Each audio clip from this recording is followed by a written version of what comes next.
Well, hey there, guys. I'm Axel the Beast, and this is the Curiosity Shot, the Zelda Dungeon video mailbag where I answer your Zelda questions. Our first question comes from JPod89. What do you think is the hardest dungeon in the Zelda series? What do you think is the most creepy? And what is your favorite dungeon? I actually answered the favorite dungeon question way back in Mailbag about 10, I think. But I'll answer it again real quick. It's the Stone Tower Temple from Majora's Mask, and I also think that's the hardest dungeon in the series. Although bear in mind, I have not played the infamously difficult Adventure of Link yet. But I will soon, and someday, and, I'm sure that might change my mind. But until then, I think Stone Tower Temple's the hardest. As for the creepiest, there's a lot of creepy dungeons, but I think the creepiest might be, for me, Arbiter's Grounds from Twilight Princess, purely because it was the idea that it was a prison filled with the tortured souls of its inmates, plus the whole Death Sword character. And I just thought, it was a creepy dungeon because of that idea, a tortured prison thingy. That's disturbing, and I thought that was impressive.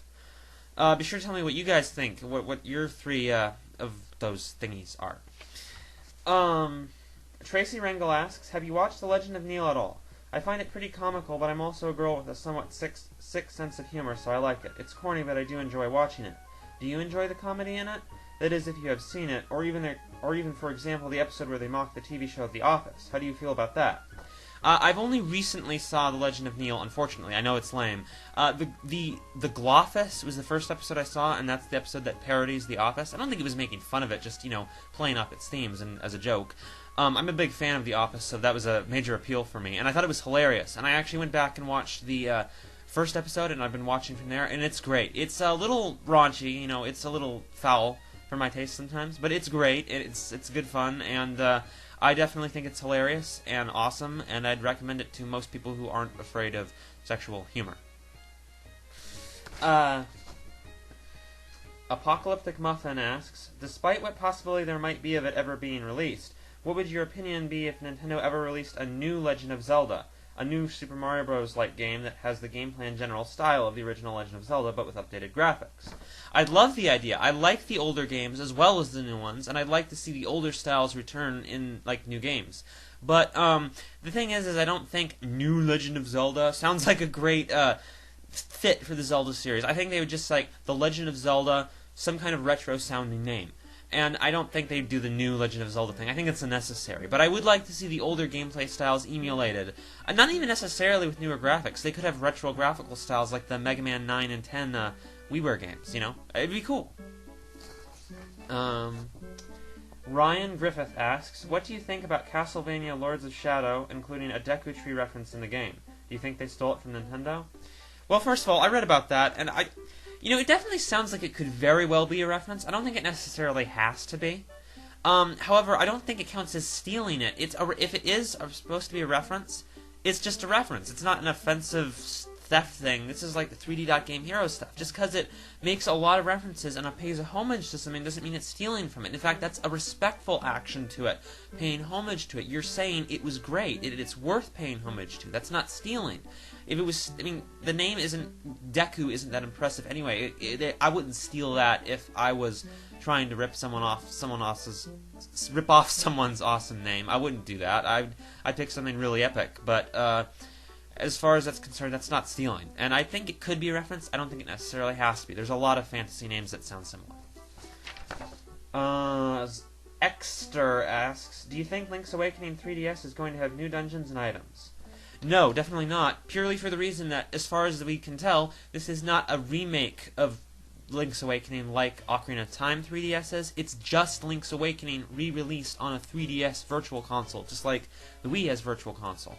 The only reason it's 3D probably is because it's on the 3DS, which has a 3D screen. I assume anyway. I don't think it's going to really be changed. It's just a 3DS, Virtual Console release. It's going to be the same game. Lord Proctor asks, I was wondering, how come in Twilight Princess when you howl to the Golden Wolf, you mostly howl Ocarina of Time music? Is the Golden Wolf the hero of time? What are your thoughts? Well, the Golden Wolf is the Hero Shade, the skeleton guy. They're the same thing. And people have theorized that the Hero Shade is the hero of time. And there are theories behind it. There is legitimate evidence to support such a theory, though it is still just a theory, to be fair. But it is an interesting one, and it's possible. I've examined the evidence, and it could work. The thing is that is not a piece of good evidence for it. The fact is, Zelda constantly reuses music. It does it all the time. There's no point behind it. There's no reason for it. It just does. That's not... I mean, that's like saying that just because the Legend of Zelda theme or the Hyrule Field theme appears in a bunch of different Zelda games, there's a story reason behind it. There isn't. It's just them reusing the tune for nostalgia's sake. It's not... hasn't had any plot relevance. That's actually, no offense to anyone, one of the silliest things I've ever heard for theorizing. So, yeah. No, definitely not. Doblin asks, do you think that Anjean from Spirit Tracks has any similarity to Tetra? I noticed that the hairstyle is exactly the same on both. I don't know any way it could possibly be true, so maybe Nintendo just randomly chose to have that style on her. What do you think?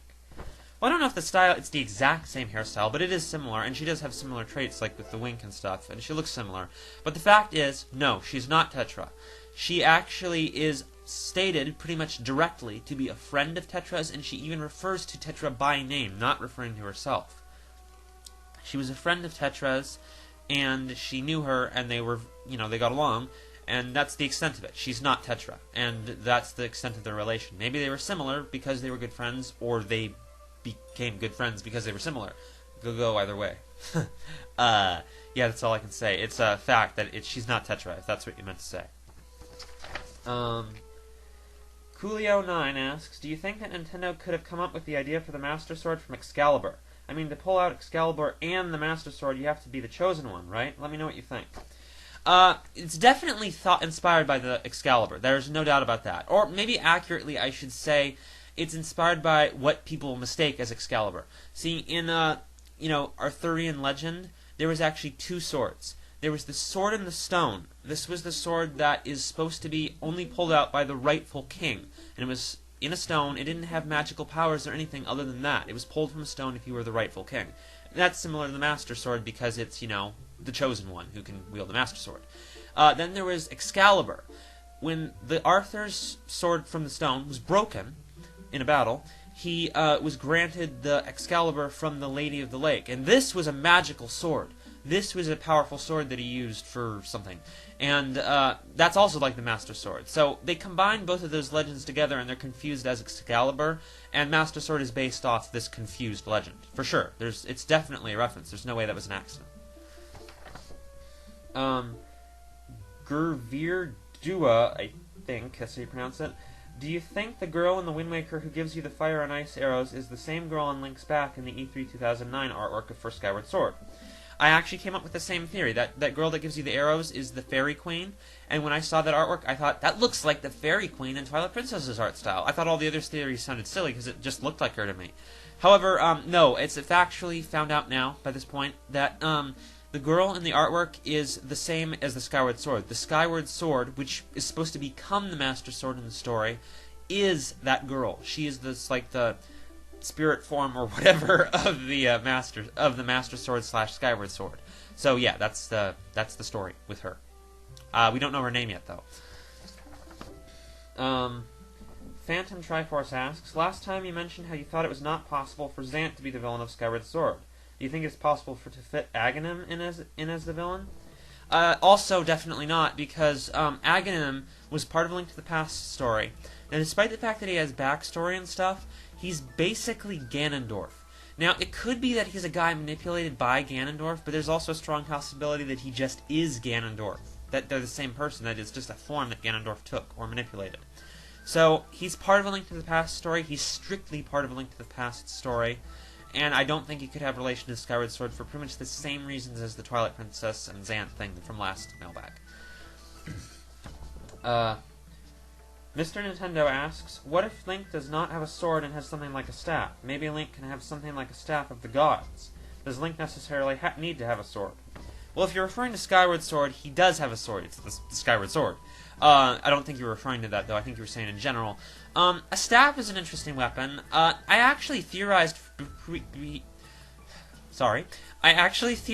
prior to Skyward Sword being officially announced that the new Zelda game, which was Skyward Sword, was going to have like a multitude of weapons for you to use. But it turns out you just have a sword. I mean, it's possible you could still utilize other weapons. Point is I think a sword should stay as the mainstay, the primary weapon, but I think they should totally throw in new weapons to use, like, as you acquire throughout the game. I think there's only good things to be had from that. It would put more variety into the combat. It'd just be great. So, yeah, I think he could have stuff other than a sword, but I think the sword should always be there.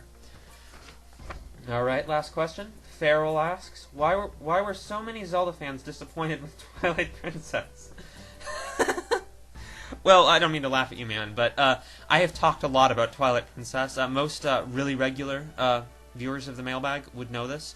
I recommend you go back to some of my earlier mailbags and just kind of read through, like, starting from the beginning and from on there on, look for Twilight Princess related questions, because I really go on about Twilight Princess because I was one of the people disappointed.